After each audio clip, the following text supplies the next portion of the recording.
सगळ्यात महत्वाचं म्हणजे आज बघायचा तो अनुभव.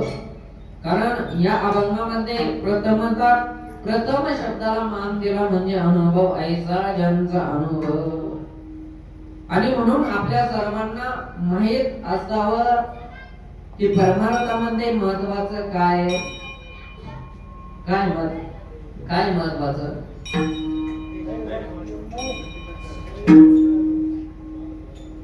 विठ्ठल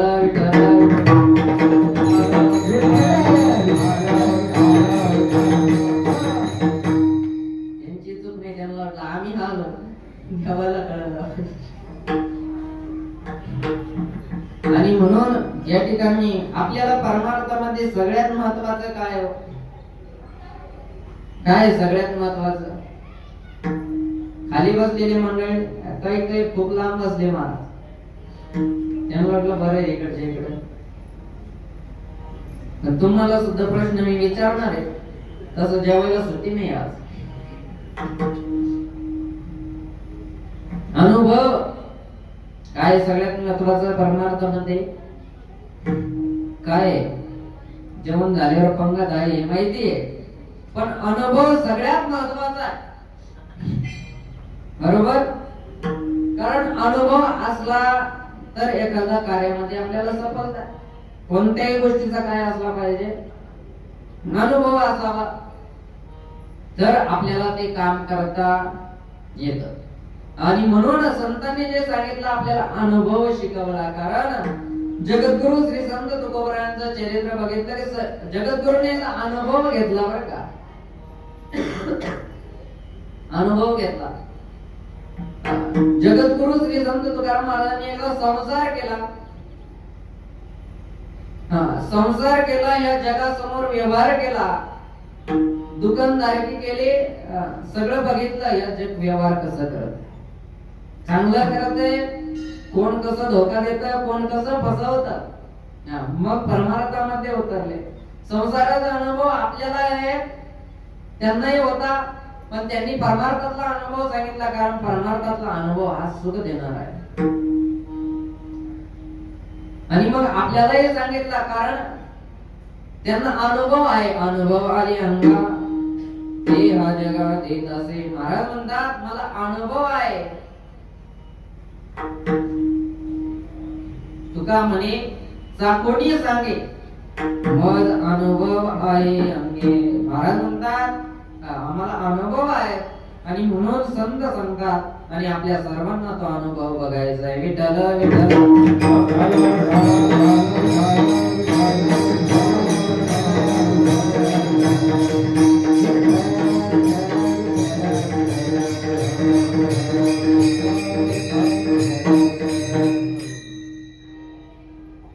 मला काय ओढायला ते मलाच नाही ते बद्दल, म्हणून मी बोलताना थांबलोय.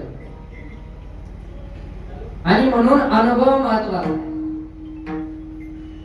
तसं या ठिकाणी देव आहे का नाही हेच अनुभव येणं सगळ्यात महत्वाचं, बरोबर आहे.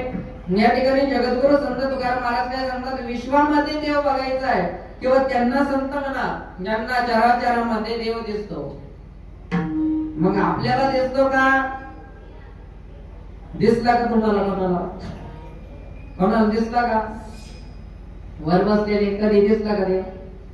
दिसला तुम्हाला?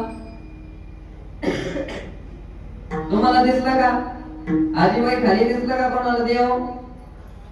तिकडे कोपऱ्यात बसलेले पुरुष मंडळी दिसला का कधी देव? अहो दिसला का? कधी बाजारला आला होता का? कधी सप्त्याला आला का? नाही दिसला?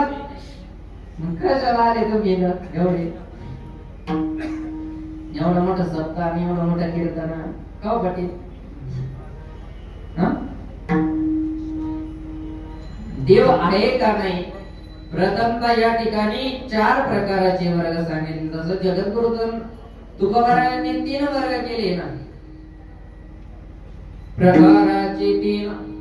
तुका म्हणे केले जन, 3 प्रकारचे जन जगद्गुरु संत तुकाराम महाराज सांगतात. मी 4 प्रकारचे करून सांगतो. कारण एक प्रकार वाढून सांगतो मी. आणि प्रथम वर्ग सांगितला तो नास्तिक, दुसरा वर्ग सांगितला तो वर्ग दुसऱ्याची बघून भक्ती करणाऱ्याला, तिसरा वर्ग सांगितला त्याचं वेदशास्त्र संपन्न आहे पण भगवंताची अनुभूती नाहीये, आणि चौथ्या वर्ग शास्त्रही त्याला माहिती वेद संपन्न आहे आणि भगवंताचा अनुभव पण आलेला आहे. विठ्ठल विठ्ठल.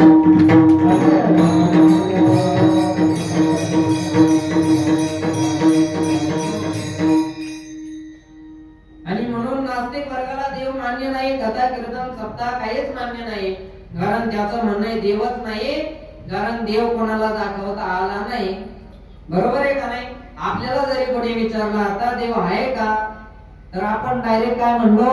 आता तुम्ही काय म्हणले मला? डायरेक्ट नाही म्हणले. बरोबर आहे का? हा म्हणले. एखादा नास्तिकवादी येईल आणि आपलं सहज सगळं बंद पाडून जाईल. मला आहे का देव? नाही. दाखवता येत नाही, बरं बोलतही नाही. मग अशा माणसाला कसं सांगावं? नास्तिकवादी आहे, तो देव धर्म मानित नाही, सप्ताह चालू झाला तो पण पाडल्याशिवाय राहत नाही. बरोबर आहे. गावात ते लोक असतात सप्ताह चालू झाला तर पण पाडतात, मग त्याला नास्तिकवादी म्हणतात. मग या नास्तिकवादी वर्गाला हा प्रथम वर्ग आहे, पण त्यालाही आपल्याला सांगता येईल की बाबा देव कशा पद्धतीचा. कारण देव दिसणं बघणं हे काय बाजारातला भाजीपाला नाही, मला कोणालाही दिसत नाही. कारण तुकोबराय काय सांगतात? तुका म्हणे ते पाहिजे जातीचे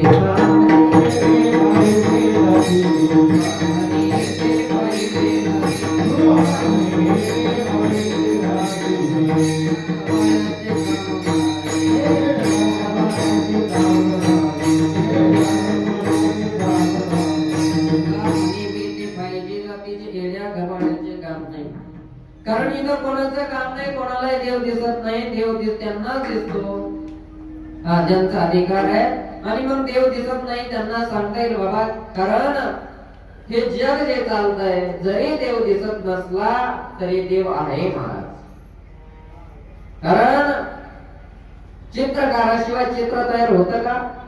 चित्रकाराशिवाय चित्र तयार होत नाही. सोनाराशिवाय सोनं तयार होत नाही. कापड विणणाऱ्याशिवाय कापड तयार होत नाही. मग हे विश्व चालतं. छोट्या छोट्या गोष्टी जर कोणी त्या ठिकाणी नसेल तर चालत नाही.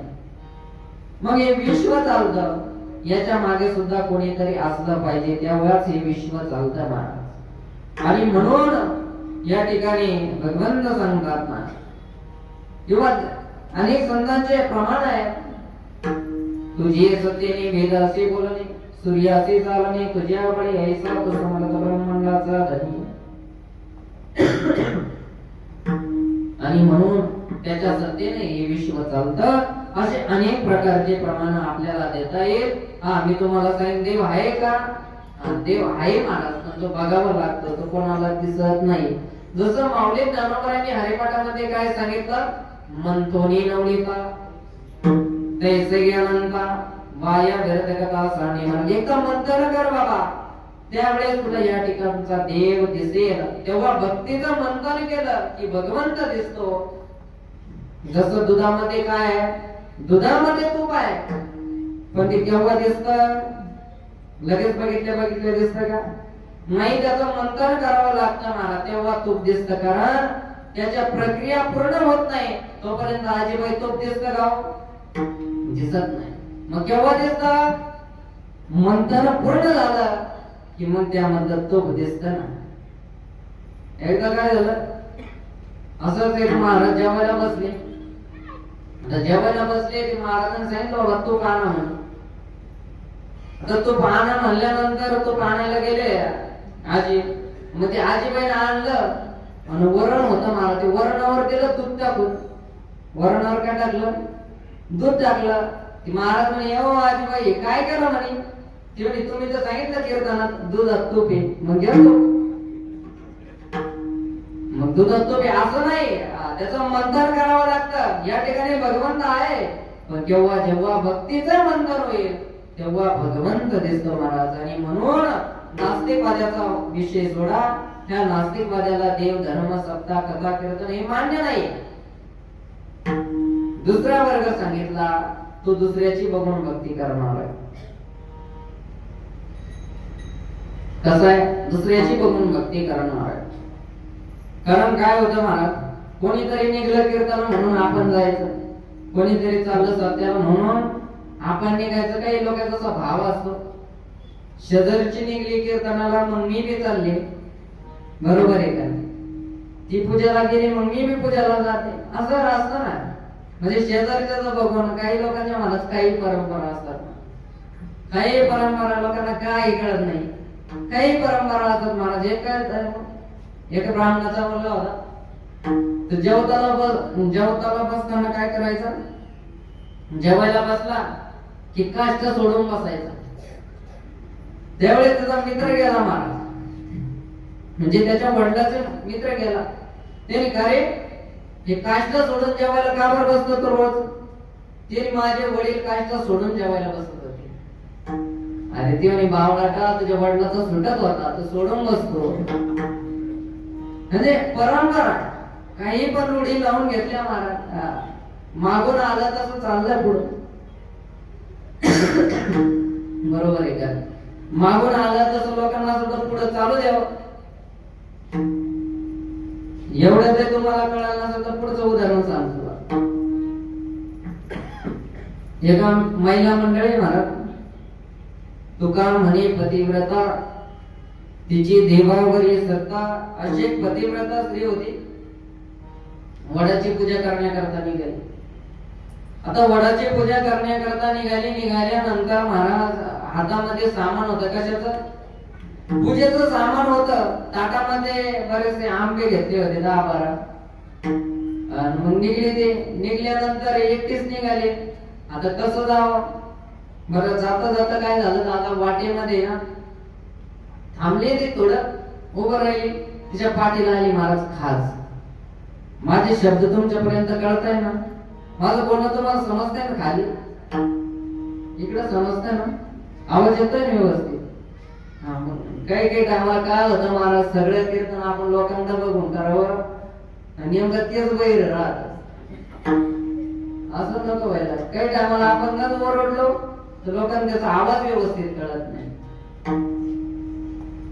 मग आता ती महिला तिला आणि मला तिच्या पाठीला खास.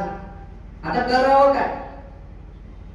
हातामध्ये ताट आहे, पूजेचा नियम आहे, नियम तर तोडायचा नाही.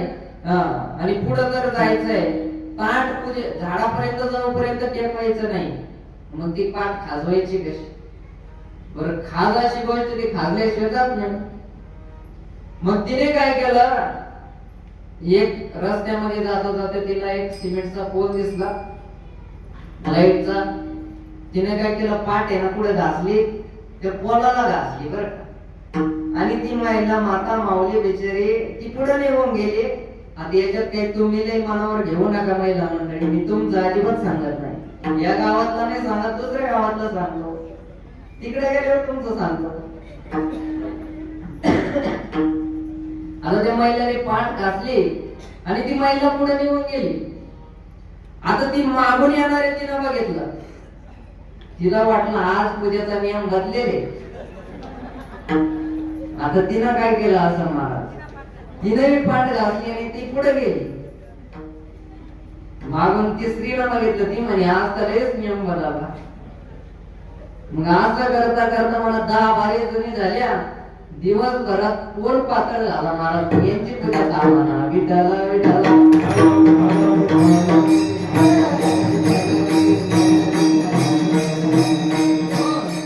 आणि म्हणून महाराज म्हणतात या जगामध्ये एक रूढी परंपरा चालू झाल्या. पडिली ही रूढी जगा परिचार,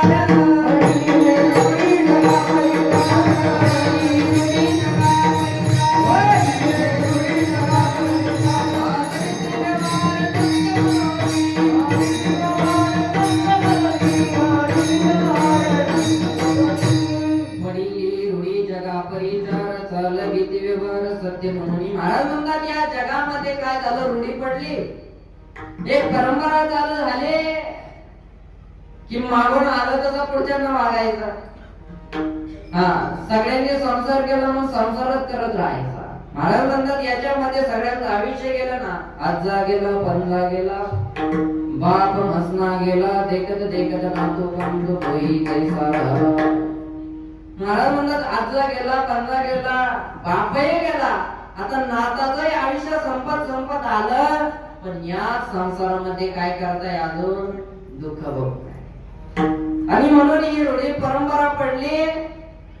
आता अशी जर भक्ती केली दुसऱ्याची बघून, मला सांगा तुम्हाला देव दिसेल का? देव दिसणार नाही. मग आता तुम्ही लगेच सगळे पूजाला जायचं बंद करू नका. पुढचं ऐका बर का. नाही तर काय, किंवा महाराज म्हणले दुसऱ्याचं बघून करायचं नाही, मग लगेच पुढे कीर्तनाला यायचं बंद करायचं ना, असं काही करू नका. तिसरा वर्ग सांगितला, या वर्गाला सगळं मान्य आहे. मला देव धर्म नाम सत्ता सगळं काही मान्य आहे, पण या वर्गाला अनुभूती नाहीये, म्हणजे भगवंताचा अनुभव त्याला आलेला नाहीये. आणि म्हणून हा तिसऱ्या वर्गात. कारण हे लोकांना सांगण्यापुरतं बरं आहे 7 ते 9 मध्ये, असं स्वतः अनुभव येणारे महात्मे वेगळे आहे. ज्यांनी या भगवंताचा स्वतः अनुभव घेतला ते महात्मा म्हणजे ब्रह्मलीन सद्गुरु श्री नारायण गिरीजी. एकट्याने भजन करावं, ते कोणामध्ये विलीन होत असेल तर ते भगवंतामध्ये विलीन होऊन स्वतः भजन करत होते. कारण असे महापुरुष गुरुवर्य महंत स्वामी रामगिरीजी महाराजांसारखे महान पुरुष, या संत महापुरुषांना अनुभव आलेला आहे. कसा अनुभव आलेला आहे तर त्या अभंगाच्या प्रथम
चरणामध्ये विश्वामध्ये व्यापकतेने भगवंत दिसतो. आता आपल्याला तर काही दिसत नाही, त्याच्यामुळे आपला काय विषय. आपला असे महाराज, आपल्या माणसामध्ये देव दिसतो का?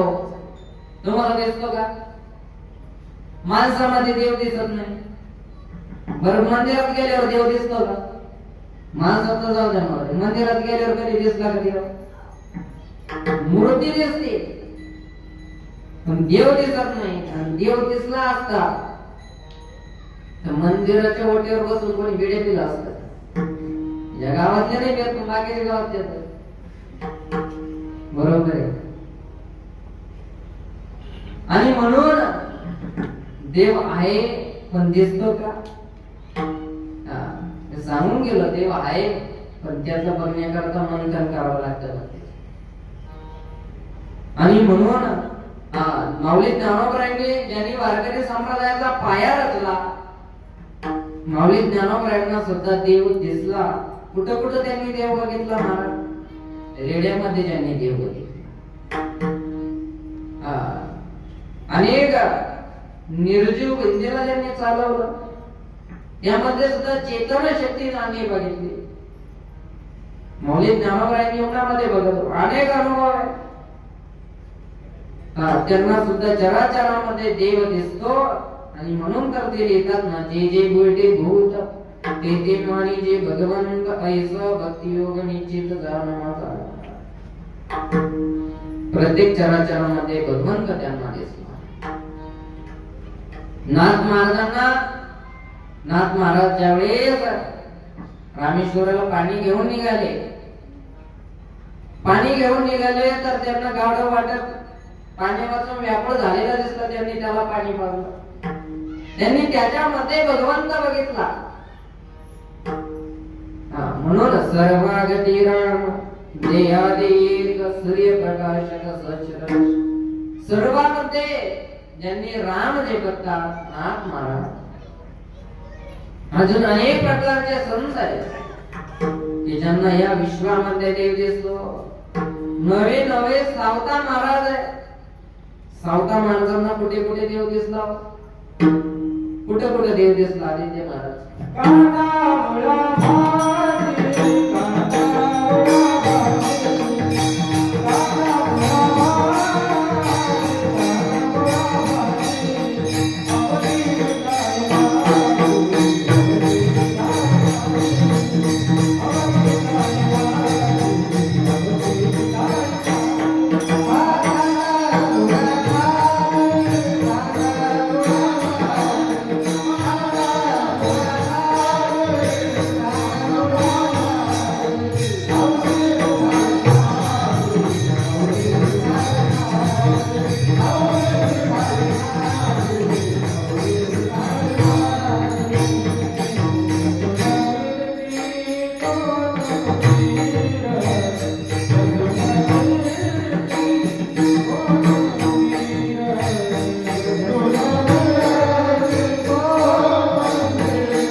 हे त्या तत्वाला त्या बोधाला प्राप्त झाले. कोणत्या? ऐसा ज्यांचा अनुभव विश्वदेव सत्य. ते विश्वामध्ये देव दिसतो म्हणजे कसा? या महापुरुषाकडे बघितल्यानंतर आपल्याला कळतं की ते कशा पद्धतीने, जसं कांद्या मुळ्यामध्ये देव बघितला, प्राण्यामध्ये ज्यांनी देव बघितला. अनेक प्रकारचे संत आहे. भक्त प्रल्हाद आहे. भक्त प्रल्हादाचा प्रत्येक ठिकाणी भगवंत दिसत होता. कारण त्या काळामध्ये भक्त प्रल्हाद होता होऊन गेला. हा भक्त प्रल्हाद म्हणजे त्याच्या वडिलाचं एक ब्रीद वाक्य होतं महाराज हिरण्यकश्यपूचे. हे ब्रीद हिरण्यकश्यपूचे नाम न घेऊ नेते देवाचे. त्या राज्यामध्ये, त्याच्या राज्यामध्ये कोणालाही देवाचं नाव घेता येत नव्हतं. ज्यानं घेतलं त्याला फाशीची शिक्षा होते. तुम्हाला काही तशी शिक्षा आहे का आपल्या गावात? मग सगळे टाळ्या बिळ्या वाजत विठ्ठल विठ्ठल विठ्ठल.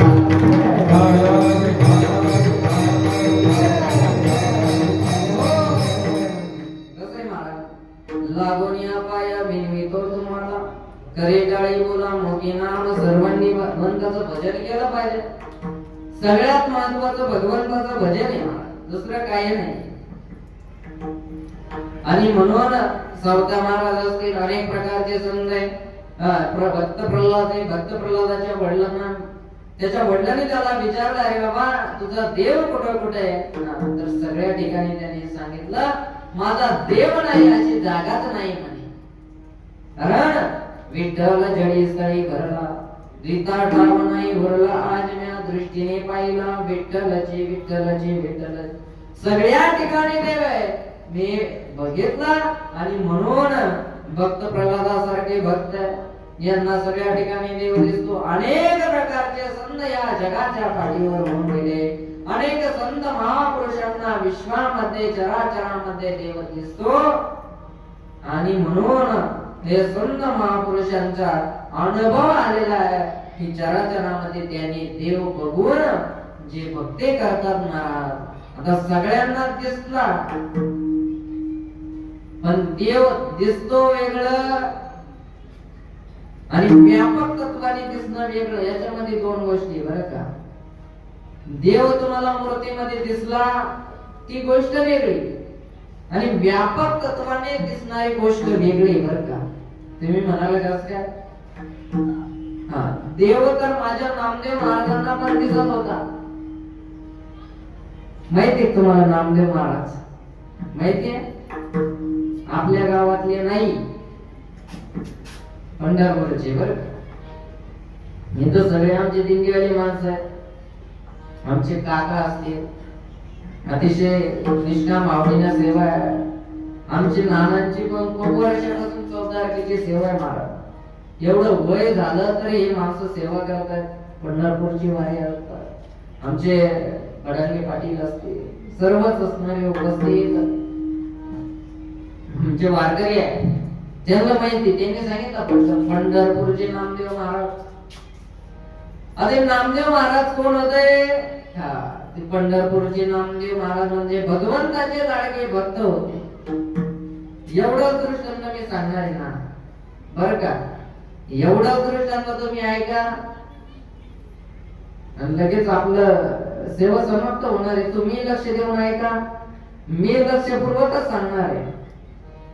तर तुम्ही लक्ष देऊन ऐका, नाही तर मग काय माझं चालू आहे इकडे जळायचं, तुमचं तिकडे चालू आहे दुसरंच काय तरी. कारण मन कीर्तनात असावं, काहीच मन घरी राहत, शरीर कीर्तनात नाही पाहिजे. मन पण आणि शरीर पण. नामदेव महाराज कीर्तन करायचे, माहिती का तुम्हाला? नामदेव महाराज कीर्तन करायचे आणि नामदेव महाराजांच्या कीर्तनामध्ये भगवंत स्वतः झोप घ्यायचा. बरोबर आहे ना? नामदेव महाराजांच्या कीर्तनामध्ये देव झोप घ्यायचा, बरोबर आहे.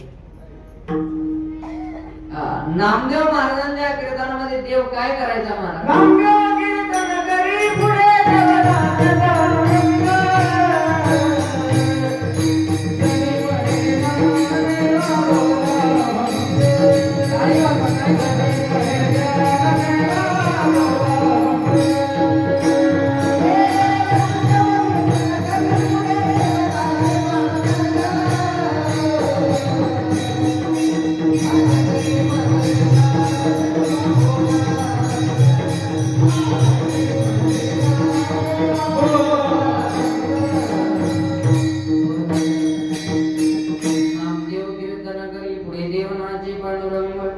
जनी म्हणी नामदेवा बोला बंद, जनी म्हणी ज्ञानदेवा बोला बंद. आदित्य महाराज म्हणून बरं आहे आज, नाही तर म्हणून मला बी घरी बसवला लागला विठ्ठला विठ्ठला.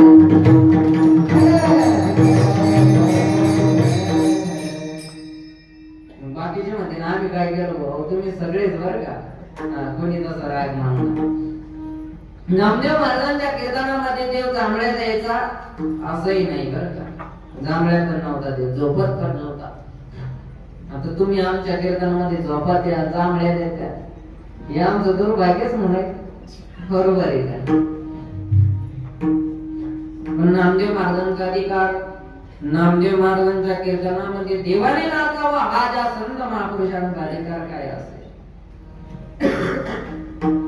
काय अधिकार असेल महाराज? कारण देवाने स्वतः यावं, त्या ठिकाणी नाचावं, नाचता नाचता देवाचा पितांबर खाली पडावा तरी देवाने नाचणं थांबावं.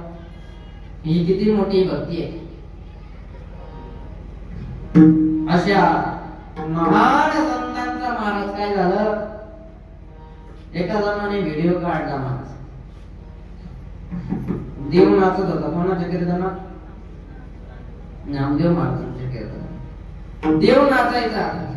हा व्हिडिओ एका जणाने काढला, त्याचं काय केलं, रील बनवली महाराज. रील आता तुम्हाला जास्त फास्ट कळणार का? जरा हे शब्दच पाहिजेचे महाराज. आता नामदेव महाराजांच्या कीर्तनात काय झालं, रील बनवली. रील बनवली आणि रील बनवल्यानंतर ती व्हायरल झाली. कुठं महाराज माहिती? ती डायरेक्ट इंस्टाग्रामला पडली. इंस्टाग्राम, फेसबुक, व्हॉट्सअप सगळीकडे जिकडे तिकडे ही रील व्हायरल झाली. ज्याच्या त्याच्या मोबाईल मध्ये लॉक उघडला की नामदेव महाराजांचा व्हिडिओ दिसायचा. कोणाचा? आजीबाई कोणाचा? तुमच्या काळात नव्हता, दिवस बरं होतं. नामदेव महाराजांचा व्हिडिओ दिसायचा. सगळ्यांच्या बाबतीत काय झालं, आता नामदेव महाराजांची कीर्ती जगभर प्रसिद्धी. जगाच्या बाहेर गेली. कारण कोण असा महात्मा आहे की ज्यांच्या कीर्तनामध्ये भगवंताने नाचावं? मला हा व्हिडिओ डायरेक्ट आपलं पंढरपूरहून आळंदीला गेला महाराज. आता आळंदीला गेला ना, आळंदीला बघितलं मौलिक ज्ञानोबरायांनी ज्यांच्या मोबाईल मध्ये बघितलं कोण महात्मा आहे बाबा की ज्याच्या कीर्तनामध्ये देव नाचला. कारण जो योग्यांना पाहायला भेटत नाही तो नाचतो कीर्तनामध्ये. कोण आहे? ज्ञानेश्वर महाराजांनी लगेच मोबाईल मध्ये बघितलं. त्या काळी काही मोबाईल बिबाईल काही नव्हतं. आता मी तुम्हाला लवकर कळव म्हणून सांगतोय, नाही तर ते म्हणा महाराज हे कोणत्याच चरित्रात नाहीये, तुम्ही कसं काय सांगताय? मग माऊली ज्ञानोबरांना कळलं कसा संत कोण आहे. अशा संतांच्या दर्शनाला आपण गेलं पाहिजे. विठ्ठल विठ्ठल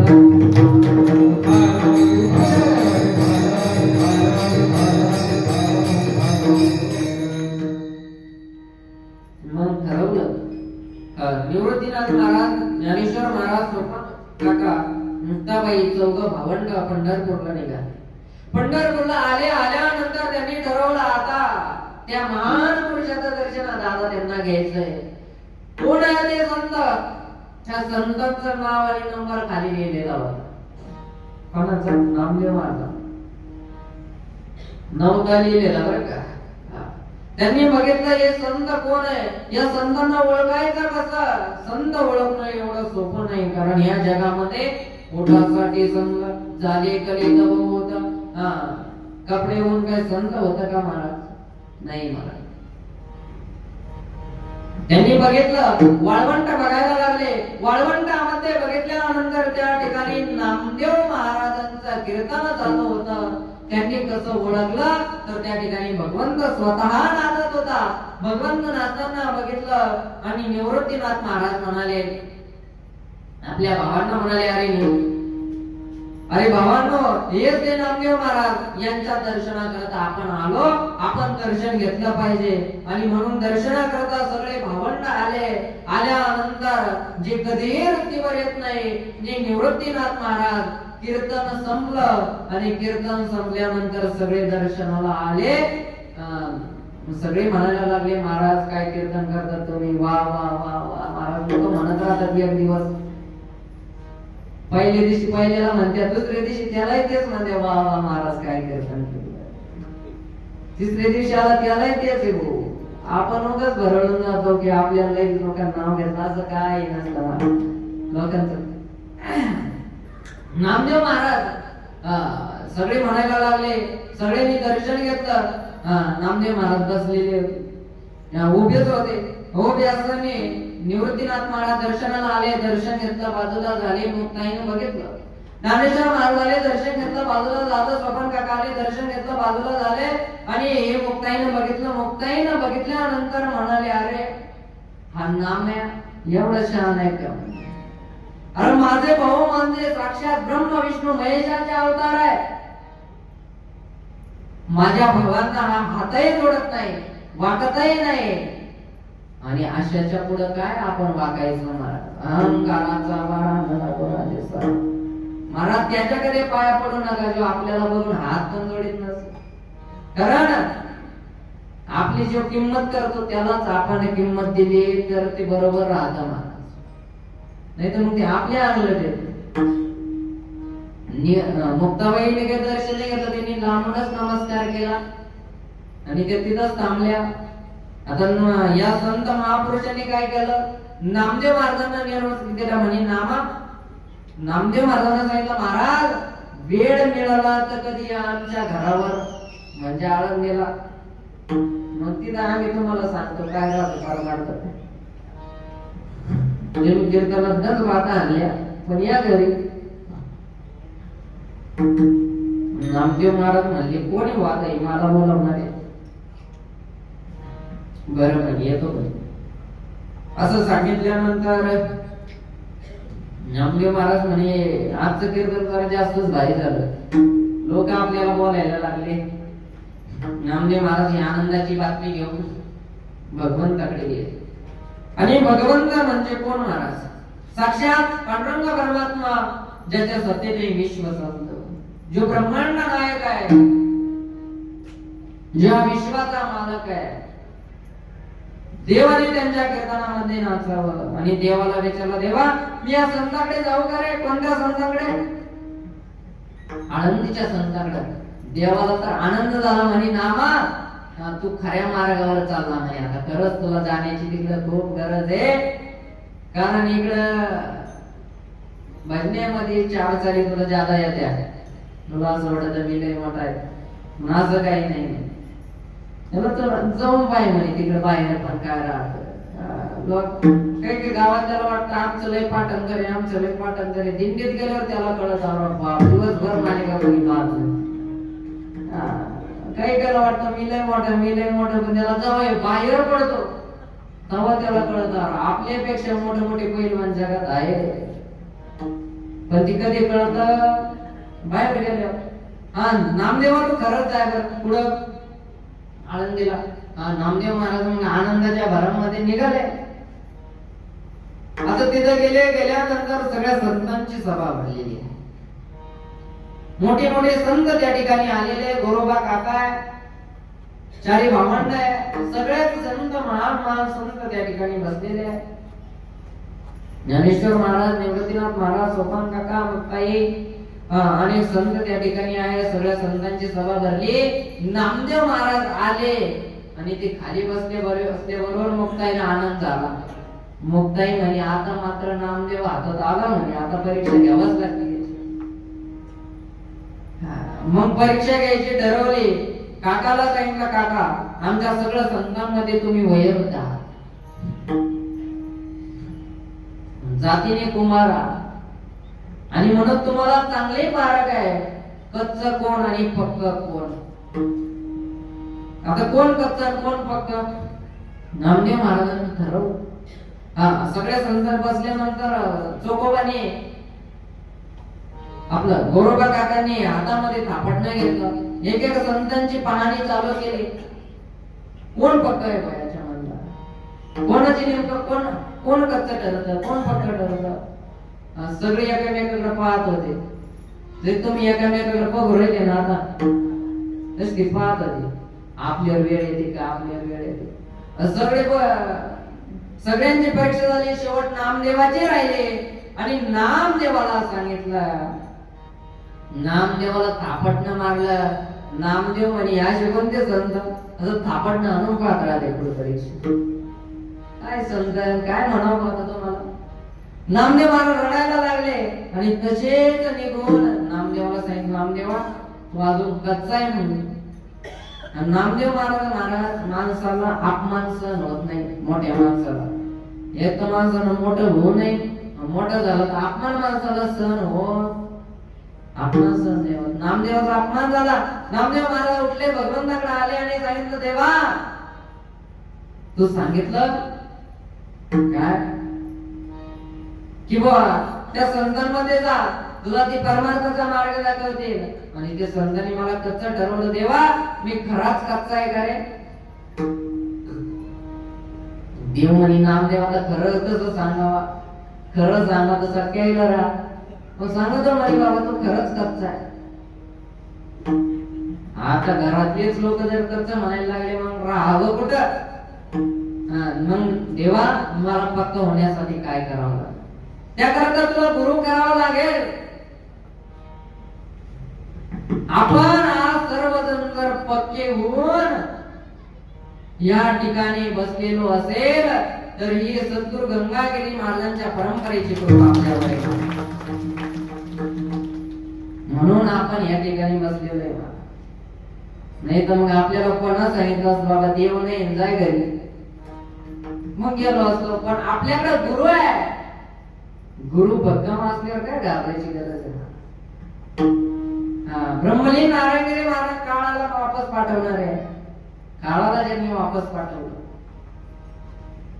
नामदेव महाराज पुन्हा सांगितलं तुला गुरु केला पाहिजे आणि म्हणून जीवनामध्ये तुम्ही पण गुरु केला पाहिजे. बरोबर आहे का नाही? काही लोक 70 वर्षाचे महाराज तरी गळ्यामध्ये माळी नाही, काय नाही. आणि वरून आम्हाला सांगतात महाराज 70 वर्ष झाले मला पण अजून माळ नाही घातली. म्हणलं मग आता तुमचा पुतळा बितळा बांधायचा काही. आणि मग असे माणसं मेले तर लोक काय म्हणतात? माणूस मेलाय का? काय म्हणतात लोक? हे भजनेला बोला, बरं बोला भजनेला. ज्यानं कधी आयुष्यभर भजन होऊ दिलं नाही, चालू भजन पण पाडलं, काकडा सुरू झाला तर ज्यानं लाईट काढून टाकली.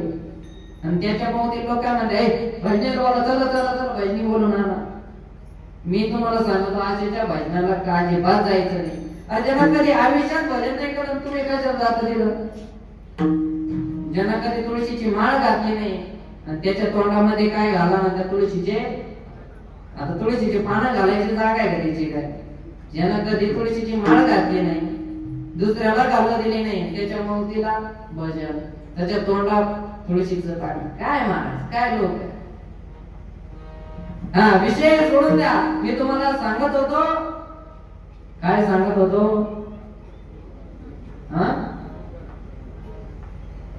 कीर्तन सांगत होतो. कोणता? गुरु करा. म्हणून गुरु केला पाहिजे महाराज, गुरु करा. आणि नामदेव महाराजांना सांगितलं गुरु करा. गुरु केल्यानंतर गुरु सांगितलं पुढे औंढा नागनाथला जा, त्या ठिकाणी विसोबा केसर आहे. विसोबा केसर तुम्हाला गुरु करून घ्या, तुमच्या जीवनाचा उद्धार करून घ्या. तुम्हाला आता देव दिसला पण व्यापक तत्वाने अजून दिसलेला नाही, म्हणून तुम्हाला पूर्णपणे ज्ञान झालेलं नाही. आता नामदेव महाराज आले. महाराज कुठून? आता माझं कीर्तन तुम्हाला कळत आहे ना? माग बसलेले कळत आहे का तुम्हाला? हो, माग हात वर करा थोडे, कळत ना? बस मी कसं माझा थोडं जीव येतो तुम्ही विठाला विठाला.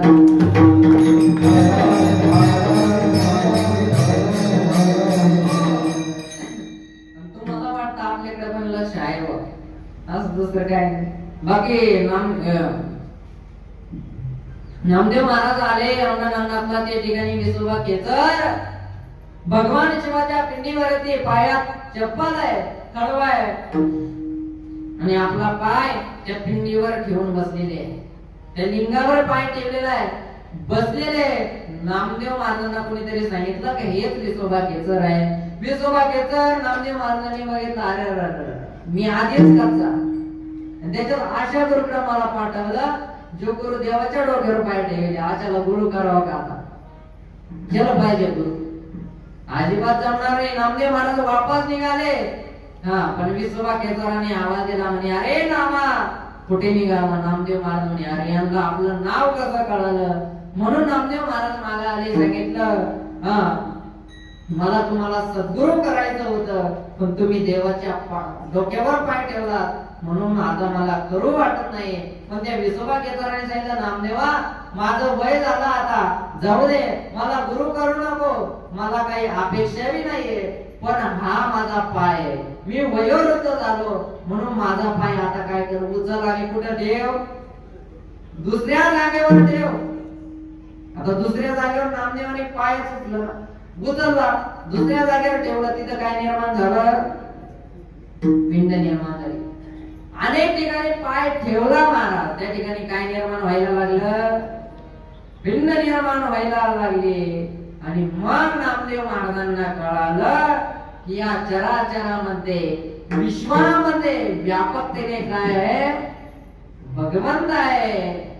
आणि कारण तो नाही ऐसी जागा कुठेच नाही, हे नामदेव महाराजांना ज्ञान झालं. नामा म्हणे केसर पायी, ओळख झाली सरबटाई.